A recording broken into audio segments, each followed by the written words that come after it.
DCTV 274 production, a channel meant to spread evangelical mission, reflections, church news, interviews on church matters, socio-political issues, and other marriage matters, both young and nice content, all kinds of invitation cards, even movies. DCTV 274 production. Hi, this is my channel. Like, comment, share, and subscribe. DCTV, the channel for Bola everyone. Tinubu is under fire again, this time over allegations of nepotism. He recently announced a shake-up in Nigeria's Federal Housing Authority. And he's appointed this man as the new MD/CEO, Oyetunde Ojo. He's a former Nigerian MP. He served from 2011 to 2015, but he failed to get re-elected in the 2015 election. After that, he turned to business, reportedly in the oil and gas sector. And now he's the CEO of a housing authority. What's his qualification? Apparently, over a decade's worth of experience in the housing and hospitality industries. That's what the Nigerian government said while appointing him.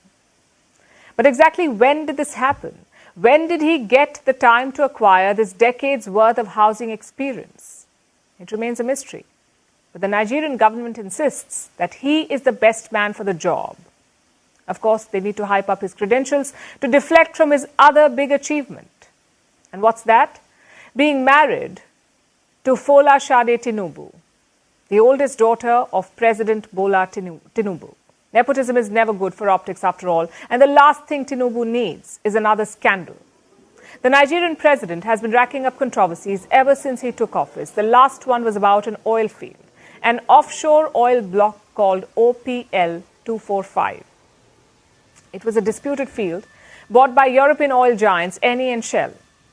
There were corruption allegations. Nigeria had sued the oil companies. The case was pending in international tribunals, but last month, the president of Nigeria restored the fields to the Europeans.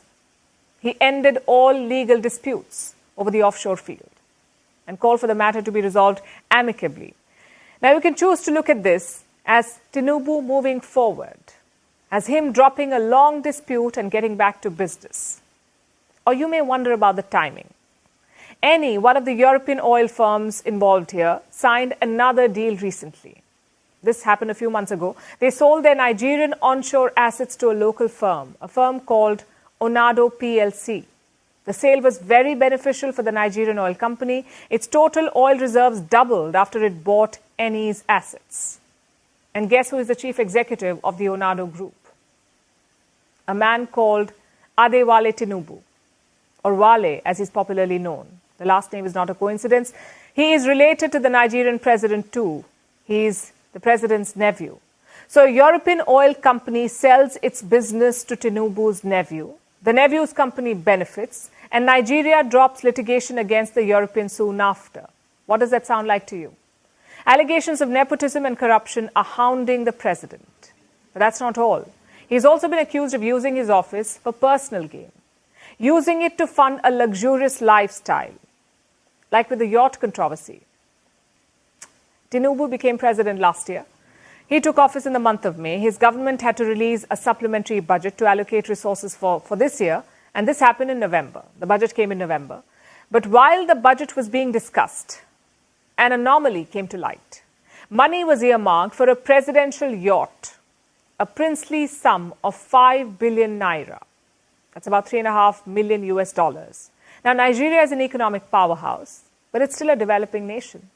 There is massive wealth inequality. People are struggling with the cost of living crisis and reeling after the government reduced fuel subsidies last year. In this environment, President Bola Tinubu was buying a yacht on the taxpayers' dime. You can imagine the uproar. Nigerians were furious. So were opposition lawmakers. They forced the government to divert the yacht money. It was funneled into a student loan fund instead. But you see, the yacht had already been delivered by then to the Nigerian Navy. So now they have to find a way to pay for the luxury boat. And these are just some of the controversies that have dogged Tinubu since he took office. There are others as well, and by the looks of it, there will be more to come. Hopefully, Nigeria will continue to progress despite the extravagance of its president and the enrichment. Thank you for watching. Please subscribe to my channel.